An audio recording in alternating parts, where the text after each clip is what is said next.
जय हिंद दोस्तों। आप देख रहे हैं विशाल एकेडमी 1 मिलियन। आपका स्वागत है इस प्लेटफॉर्म पे।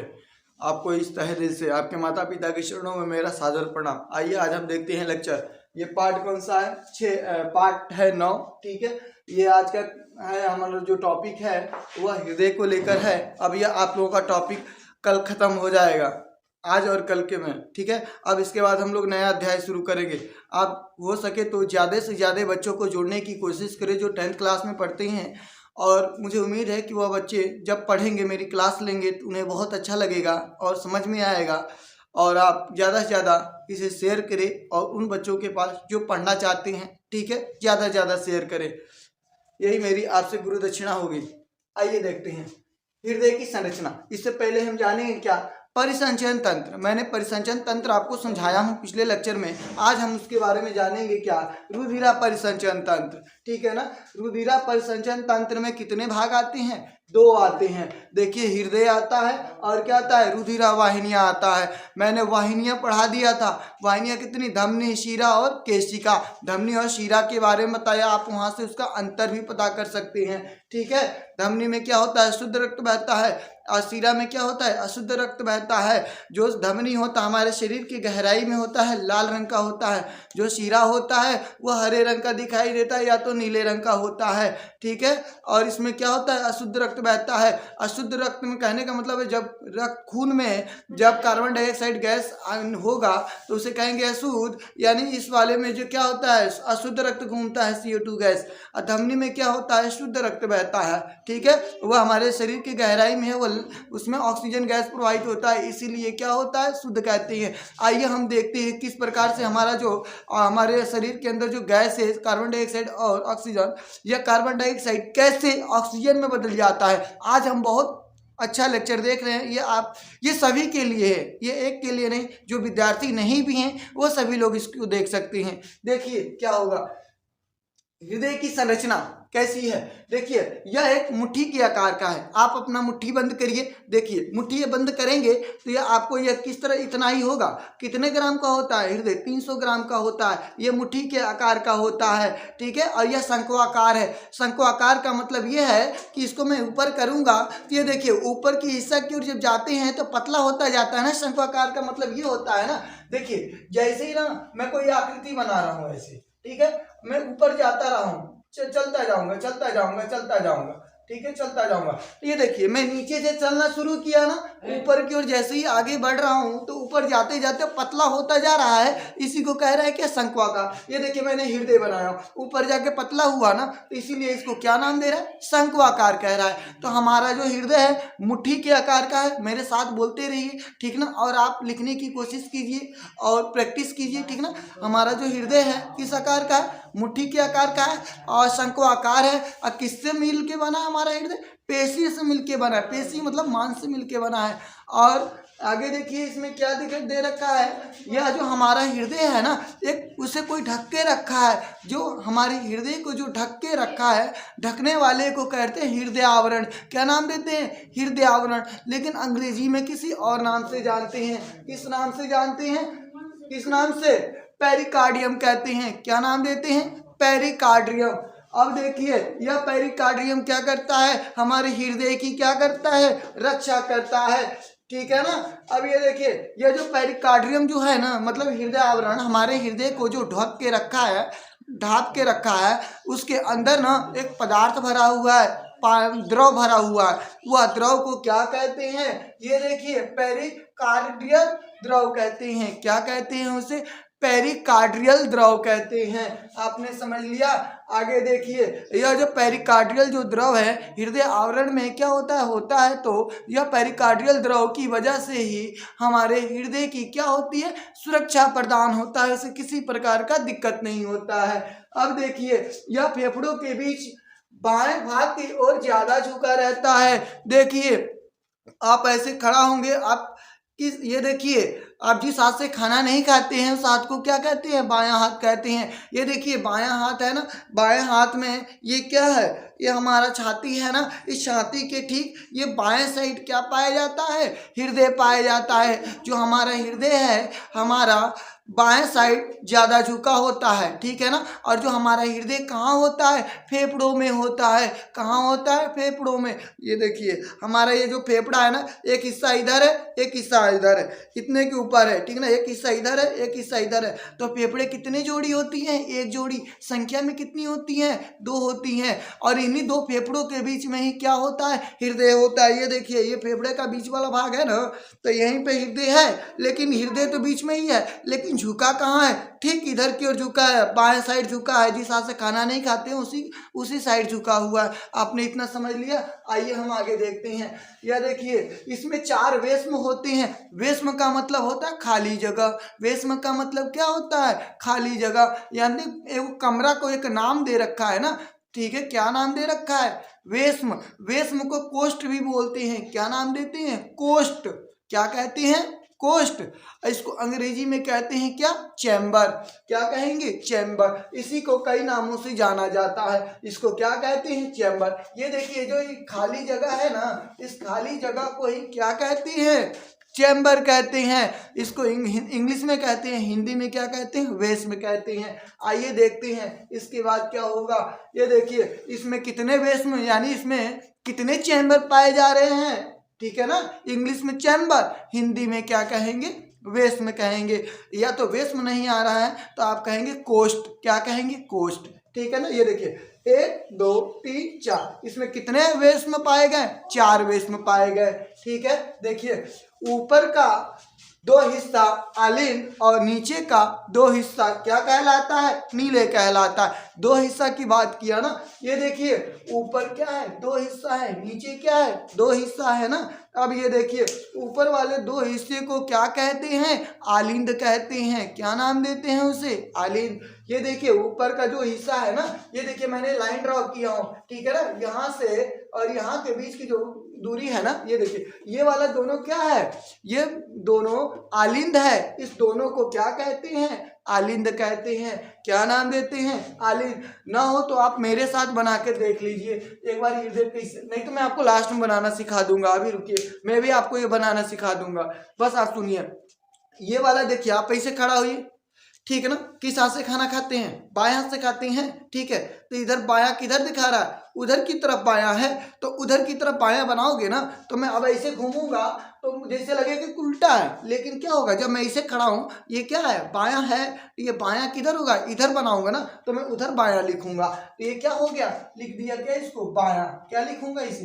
बायां, ठीक है। ऐसे क्या लिखोगे तब? ये देखियो ऐसे हो, इधर करेंगे हाथ तो क्या हो जाएगा? दायां। इसे क्या नाम दोगे? दायां। क्या नाम दोगे?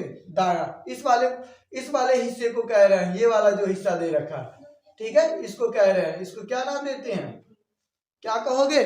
इस वाले को क्या कहोगे? इसी के अंदर लिख दे क्या? ठीक है ना।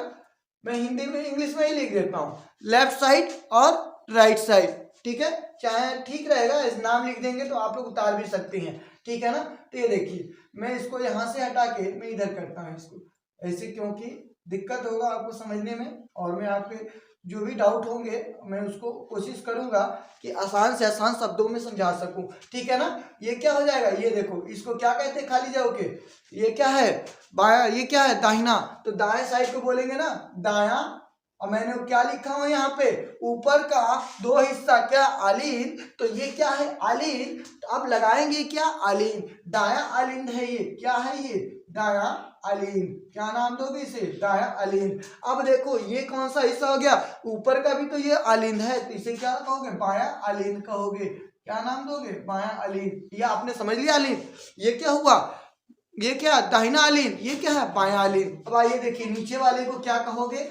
ये क्या हो जाएगा? नीले है, तो ये क्या है? बाया है। दाया क्या है? ये दाया है। ये क्या है? बाया है। ये देखिए इसको लिखेंगे क्या? दाया। क्या लिखोगे? दाया, ठीक है। और ये क्या हो जाएगा? अब ये दाया नीले कहलाएगा ना, दाया नीले। आप समझ गए इस बात को? इसको क्या नाम दोगे जी? इसको क्या नाम देंगे हम? बताइए जल्दी। ये क्या हो जाएगा? ये दाया नीले है तो ये क्या हो जाएगा, बाया नीले। आप समझ गए, इसको क्या नाम दोगे, इसको बाया नीले। क्या कहोगे, बाया नीले। आपने इतना समझ लिया, बाया नीले आपने यहाँ तक जान लिया, ठीक है। ये क्या है जो ढका हुआ है, इसको इसे क्या कहते हैं, पेरिकार्डियम कहते हैं। इसके अंदर क्या भरा रहता है, पेरिकार्डियल द्रव भरा रहता है। पेरिकार्डियल द्रव क्या करता है, उस हृदय की रक्षा करता है। इतना समझ लिए। आइए हम आगे बढ़ते हैं। ये देखिए हृदय का कार्य, ये काम क्या करता है ये जानना जरूरी है। आपका हृदय काम कैसे कर रहा है, आप जानते होंगे कि आपका हृदय 1 मिनट में कितनी बार धड़कता है, कितनी बार, 72 बार। 60 सेकंड में कितनी बार, 72 बार, ठीक है। 1 मिनट में 72 बार धड़कता है। लेकिन धड़कन शब्द आता है ना, ये धड़कन किसे कहते हैं। देखिए अब क्या होता है, संकुचन और शिथिलन को ही, या संकुचन और शिथिलन को एक साथ बोलेंगे तो क्या कहेंगे, धड़कन कहेंगे। जैसे मान लो कि क्या होगा, एक बार क्या होगा, फैलेगा फिर सिकुड़ेगा, इस दोनों को मिलाकर एक धड़कन कहती है। एक बार फैलना, एक बार सिकुड़ना, इन दोनों को मिला के क्या कहेंगे, एक धड़कन कहेंगे। वैसे हम सरल कठिन शब्दों में कहते हैं, एक संकुचन और एक शिथिलन को मिलाकर क्या कहते हैं, एक धड़कन कहते हैं। मुझे उम्मीद है कि आपको समझ में आ गया होगा। आइए हम आगे देखते हैं। देखिए हृदय का कार्य क्या है, आइए ये देखिए। शीरा द्वारा, शीरा मतलब अगर आप कई बच्चे नए होंगे तो मैं उनको एक बार और बता देता हूँ, या तो कोई और भी देख रहे हैं जो हमारे प्लेटफॉर्म से जो जुड़े हुए हैं उनके लिए मैं बता देता हूँ, ठीक है ना। वाहिनी कितनी होती है, जल्दी बताइए, वाहिनी, ठीक है ना, कितनी होंगी जी, ये 3 बताया था मैंने। कितना बताया था, जल्दी बताइए, जल्दी। क्या होगा, धमनी होगा, ठीक है, शीरा होगा, ये क्या होगा, केशिका कहलाएगा। इतना आपको तो बता दिया था मैंने।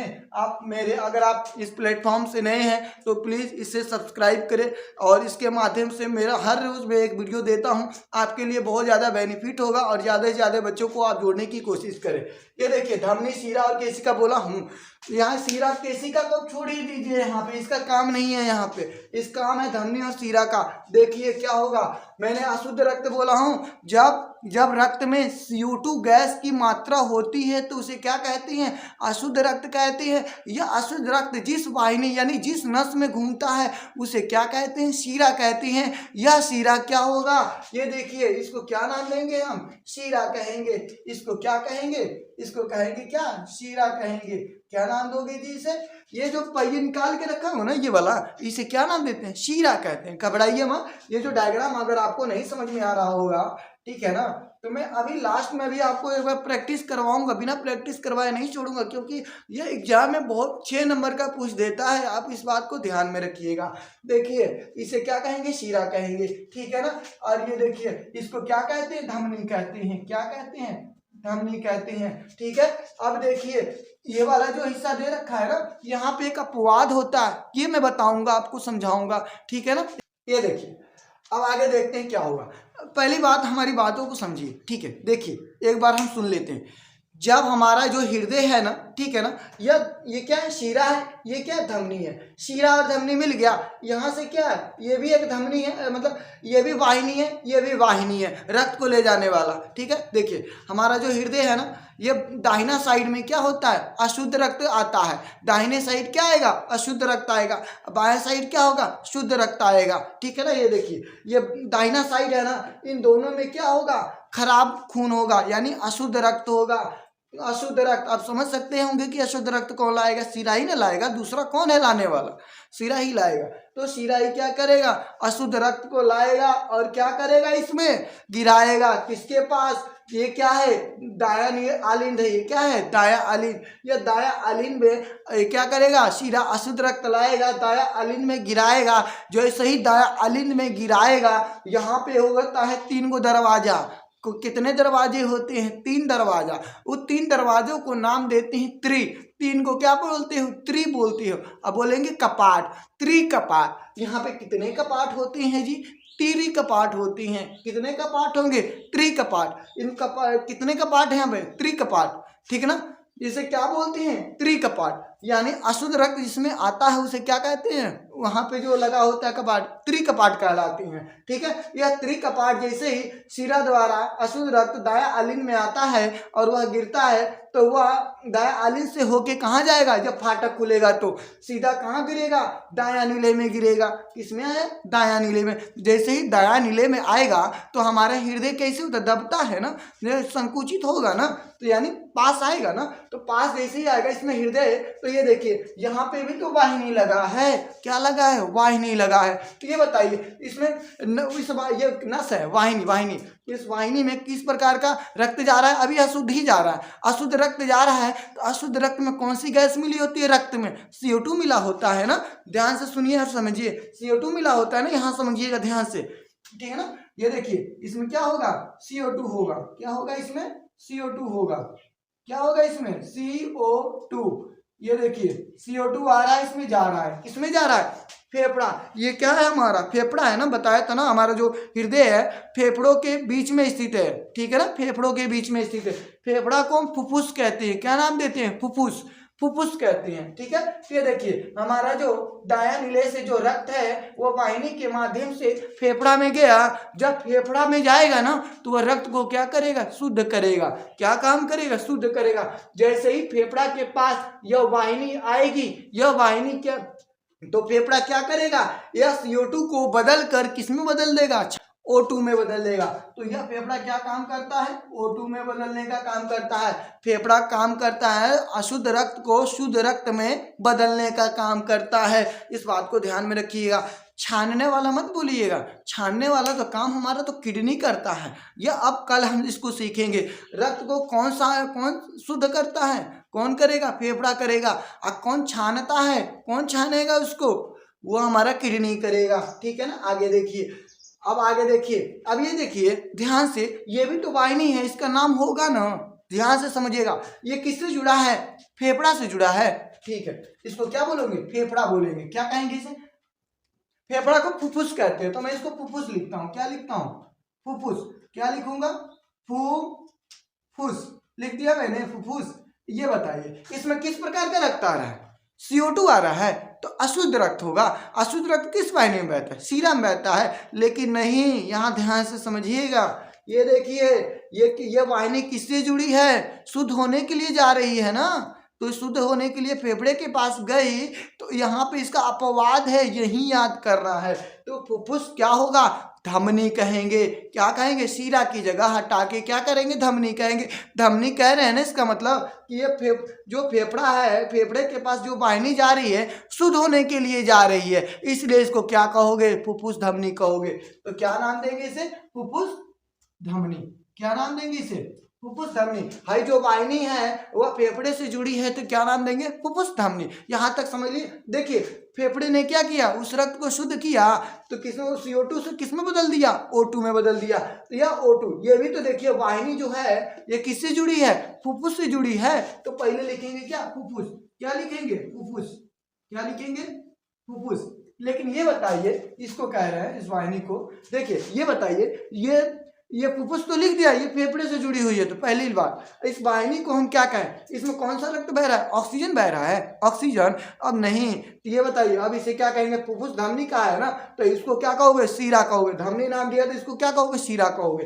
क्या कहोगे, सीरा।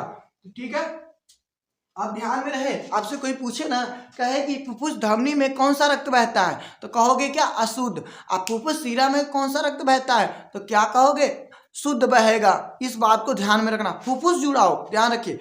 फुफ्फुस अगर सीरा लगा दिया तो शुद्ध, अगर धमनी लगा दिया तो क्या, अशुद्ध। इस बात को ध्यान में रखिएगा, यही बच्चे अधिकतर गलती कर बैठते हैं, यहाँ पे कंफ्यूज हो जाते हैं बच्चे। ठीक है, ध्यान से सुनिएगा। अब आगे देखिए, यहाँ से ये जो वाहिनी है फुफ्फुस सीरा किसमें जाके गिर रहा है, बायां आलिंद में गिर रहा है। बायां आलिंद से वह कपाट के माध्यम से कहाँ जा रहा है, बायां नीले में जा रहा है। ये देखिए बायां नीले लिखा हो ना, बायां नीले में। ये देखिए बायां नीले से क्या होता है, वह रक्त हमारे शरीर से क्या होता है, O2 आ रहा है ना, इसमें गिर रहा है, O2 आया ना, ये देखिए O2 आ रहा है ना, इसके माध्यम से ये क्या हो रहा है, बाहर निकल रहा है, देखिए बाहर निकला ना O2, तो ये देखिए धमनी में कौन सा रक्त आ गया, शुद्ध रक्त आया। यह शुद्ध रक्त हमारे शरीर में चारों तरफ घूमता रहता है। मुझे उम्मीद है कि आपने इस बात को समझ लिया होगा। आइए एक बार और अपनी बात को रखते हैं, तब जाके हम सिस्टोलिक और डायस्टोलिक के समझेंगे कि क्या होता है ये। जैसे कि एक बोलते हैं ना कि प्रेशर 120/80 है, जाते हैं डॉक्टर से नपवाने के लिए BPO वगैरह, तो ये भी इसमें हम जानेंगे, यहीं से समझेंगे धड़कन, ठीक है ना। ये देखिए एक बार और सुनिए, एक बार और। हमारा हृदय मुट्ठी के आकार का है और यह दिखने में शंक्वाकार है और यह मांस का बना होता है, ठीक है ना, मांस मतलब पेशी का बना होता है। और यह 1 मिनट में 72 बार धड़कता है। इसमें 4 क्या होते हैं, चैम्बर होते हैं। 2 ऊपर का आलिंद होता है, 2 नीचे का क्या होता है, नीले होता है। ऊपर का जो 2 आलिंद होता है छोटा होता है। हृदय को कौन ढक के रखता है, कौन ढक के रखेगा, पेरिकार्डियम। कौन ढक के रख रहा है, हृदय आवरण, हिंदी में कहते हैं हृदय आवरण, ठीक है ना। पेरिकार्डियल द्रव इसके अंदर भरा होता है, रक्षा करते हैं। यहाँ तक तो आपने बिल्कुल समझ लिया होगा। अब देखते हैं, देखिए दाया आलिंद जो सिरा होगा, दाया आलिंद में जाएगा रक्त को लेके, अशुद्ध रक्त को। दाया आलिंद से होके वह दाया नीले में जाएगा। दाया नीले से होके वह फुफ्फुस धमनी, वह फेफड़े से जुड़ेगी। वह फेफड़ा क्या करेगा, जो फुफ्फुस धमनी में जो खराब रक्त होगा उसे ऑक्सीजन यानी शुद्ध रक्त में बदलने का काम करेगा। तो वह फुफ्फुस सिरा के माध्यम से वह बाया आलिंद में जाएगा। बाया आलिंद से होके वह बाया नीले में जाएगा। बाया नीले से होके वह क्या होगा, संकुचन के माध्यम से वह हमारे शरीर से वह रक्त, शुद्ध रक्त हमारे शरीर में बाहर निकलेगा, मतलब घूमेगा, हमारे शरीर के अंदर घूमता रहेगा। यहाँ तक आपने समझ लिया। तो अब आपके मन में एक सवाल आना चाहिए कि इतना ज़्यादा, इतना छोटा है, ठीक है, तो ये बताइए, ये पंप करता है, थोड़ा सा ना खून करता है। हमारे शरीर के अंदर कितना लीटर खून बताया था, 5.5 लीटर बताया था ना मैंने, ठीक है ना, 5.5 लीटर। तो ये बताइए, तो ये 5.5 लीटर कैसे 1 मिनट में 5.5 लीटर कर लेगा, 5 लीटर कैसे कर लेगा, 5 लीटर। आपको सोचना है ना। तो ये बताइए आपका हृदय कितनी बार धड़कता है 1 मिनट में, 72 बार धड़कता है ना। कितनी बार धड़कता है, 72 बार हुआ। तो उस 72 में देखिए एक बार जब धड़कता है कितना मतलब रक्त को बाहर कर रहा है, ठीक है ना, देखते हैं, ठीक है ना, कितना 70 ml करता है। यानी मान लीजिए 1 मिनट में आपका हृदय जो पंप करता है ना, ये देखिए जो हमारा हृदय है ना, वह 1 मिनट में 5 लीटर खून तक पंप कर देता है। एक बार में कितना बाहर फेंकता है खून, 70 ml फेंकता है, ठीक है ना, बाहर फेंकता है धमनी के द्वारा। अब ये देखिए यहाँ का जो हिस्सा होता है ना, वह काफ़ी ज़्यादा क्या होता है, वह मोटा होता है यहाँ का हिस्सा, ठीक है ना। यही से एक आवाज़ आता है जब वो धड़कता है ना, तो यहाँ से एक आवाज़ आता है बाया नीले से, लब डब। क्या नाम आता है, लब डब, लब डब। एक बार आपको यह समझाने का प्रयास करते हैं, एक बार स्क्रीनशॉट ले सकते हैं, ले लिया आपने, चलिए आ रहे हैं ना। अब देखिए रक्तदाब किसे कहेंगे, ये भी आता है। रक्तदाब किसे कहते हैं, आपके शरीर के अंदर जो रक्त है वह जितने प्रेशर से निकल रहा है और वह जितना बल लगा रहा है उसे क्या कहते हैं, रक्तदाब कहते हैं। रक्त के द्वारा वाहिनियों पे लगाया गया दाब क्या कहलाता है, रक्तदाब कहलाता है, ठीक है ना। अब देखिए हमारा जो, देखिए एक बार पहले बनाइए, ये देखिए हृदय बनाना है ना आपने, इसको क्या करेंगे, इसको ऐसे करिए, ठीक है। आप इसको फिर ऐसे लाइए, ला दिए, आप इसको थोड़ा ऊपर ले जाइए, ऐसे घुमाइए, ऐसे कर देंगे। अब आप इसको क्या कीजिए, ऐसे लाइए, ऐसे घुमाइए। यहाँ का हिस्सा मोटा होना चाहिए, यहाँ का हिस्सा क्या होना चाहिए, पतला होना चाहिए, बन गया। अब आप इसको क्या करेंगे, अब ऐसे आप इसको घुमा लेंगे, इसको ऐसे ऐसे कर लेंगे, समझ गए, यहाँ तक हो जाएगा। फिर आप क्या करेंगे, इसको अब इस वाले हिस्से को आप इसको ऐसे ले जाएंगे, ठीक है, आप ले गए। अब इसको ऐसे निकाल देंगे, इसको भी ऐसे कर देंगे, इसको आप ऐसे कर देंगे, ठीक है ना। अब देखिए इसको हम ऐसे कर देंगे ना, अब ध्यान से देखते रहिएगा। अब हम इसको क्या करेंगे, घुमाएंगे। अब हमने इसको ऐसे कर दिया, बन गया। अब थोड़ा सा हिस्सा क्या करोगे, आप इसको थोड़ा सा ऐसे कर दो, ठीक है, कर दिए। अब यहाँ से भी थोड़ा सा हिस्सा ऐसे कर दोगे, ठीक है, क्या होगा, और ये वाला जो हिस्सा होगा आप इसको ऐसे ही करोगे, आपने कर दिया। अब यहाँ पे वो थोड़ा सा हिस्सा बना देना, ये जनरल को बताने के लिए, ये वाला हिस्सा आएगा यहाँ पे जुड़ जाएगा। अब ये देखिए ये वाला हिस्सा होगा, इससे जाके जुड़ जाएगा, समझिए, ठीक है ना। ये क्या बनेगा, फेफड़ा बनेगा, क्या बनेगा, फेफड़ा, इसे फुफ्फुस भी कहते हैं, ठीक है ना। अब देखिए यह इसका क्या नाम दे रहे थे, बताइए जल्दी, इसका नाम दे रहे थे फुफ्फुस, फुस। ये देखिए CO2 बहता है ना, तो इसे क्या नाम दोगे, धमनी, ठीक है। ऐसे क्या कह रहे थे, इसमें O2 बह रहा था, तो ठीक है, तो क्या कहेंगे इसे? फुफ्फुस क्या कहेंगे? शीरा कहेंगे। ये अपवाद है इसके।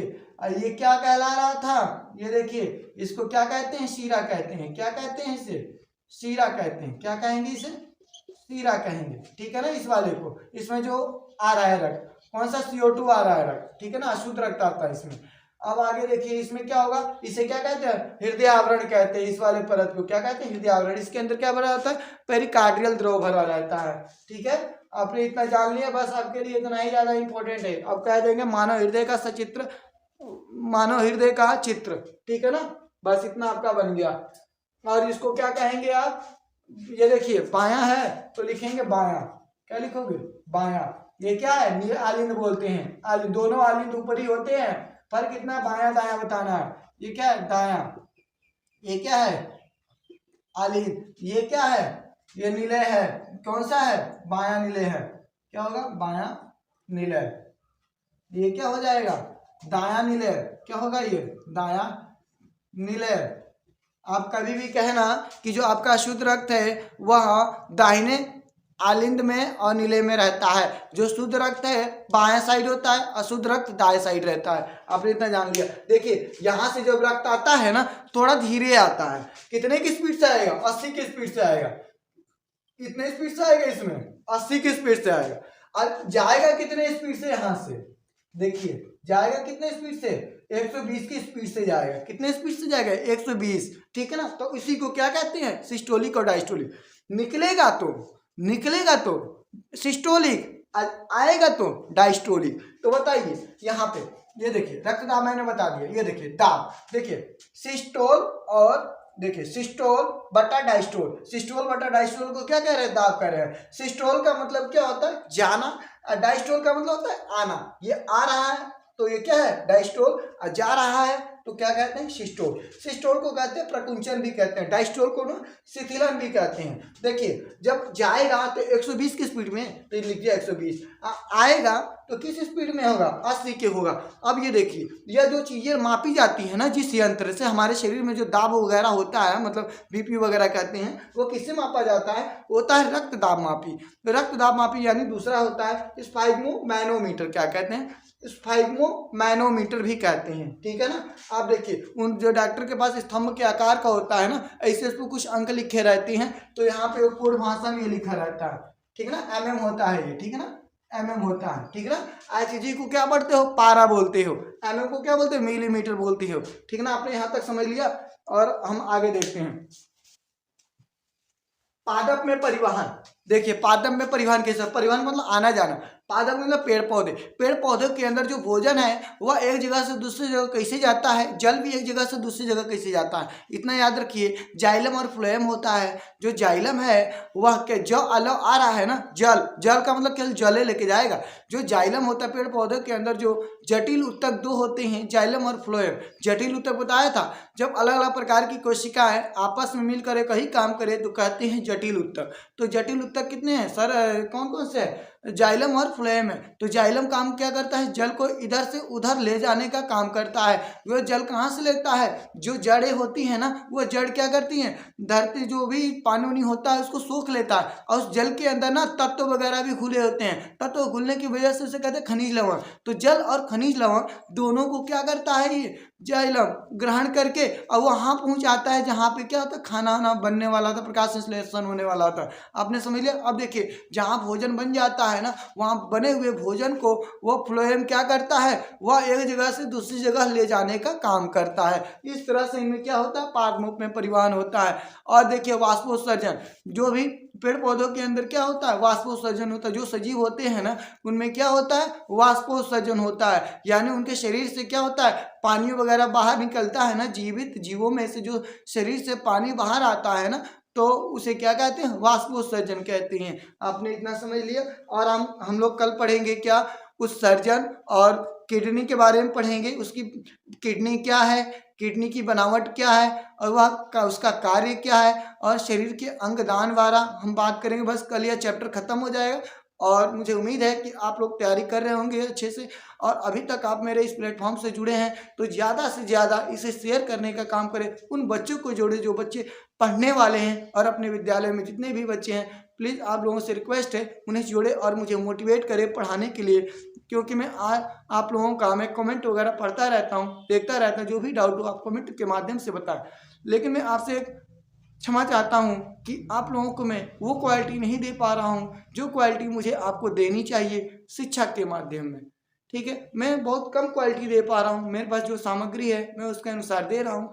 नॉलेज होते हुए भी मैं आपको इस कैमरे तो मैं नहीं दे पा रहा हूँ, नॉलेज होते हुए, क्योंकि मेरे पास वो सामग्री नहीं है जो मुझे आप तक अच्छे क्वालिटी में देना चाहिए वीडियो। और मुझे उम्मीद है कि यह जो जो मैं कमियां हैं मुझ में, या जो दृश्य दिखाई नहीं दे रहा है सही से, मैं इसे जल्द से जल्द सुधार सकूं।